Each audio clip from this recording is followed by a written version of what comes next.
ፍቅር ማለት by the way having a special connection with someone with or something ማለት የተለየ ግንኙነት የተለየ የነፍስ ትስስር መፍጠር ማለት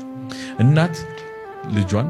ስትወደው የተለየ ትስስር አላት unconditional ያለ ምክንያት ያለ መስፈርት መጥፎስ ጥሩ ልጅ ስለሆነ ጥሩ ተማሪ ስለሆነ አይደለም የተለየ ትስስር ስላላት ነው የምትወደው አንድን ሴት ፍቅረኛሞችን ይዘህ ብትጠይቃቸው ለምን ያፈቀርሽው ብትላት ምክንያት መስጠት ከጀመረች ያን ምክንያት በእነዚህ ምክንያቶች የተሻለ ሰው ባመጣለሽስ ብለህ ጠይቅ ትችላለህ ግን ሁለት ፍቅረኛሞች ረጅም ጊዜ እንደሚኖሩ ማረጋገጫው ሪቹዋል ሲኖራቸው እሷና እሱ ብቻ አብረው የሚያደርጉት ከሌላ ሰው ጋር የማያደርጉት ከማንም ሰው ጋር ማታደርገው የተለየ የህይወት እንቅስቃሴ ውስጥ አላቸው ወይ ዘፈን ሊሆን ይችላል ሙቪ ናይት ሊሆን ይችላል ዴት ናይት ሊሆን ይችላል የተለየ በህይወታቸው የሚያደርጉት የተለየ ነገር ምን አለ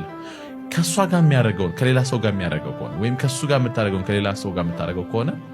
የተለየ ስፔሻል ኮኔክሽን የላቸውም ማለት ስፔሻል ኮኔክሽን ይኖረን ይገባል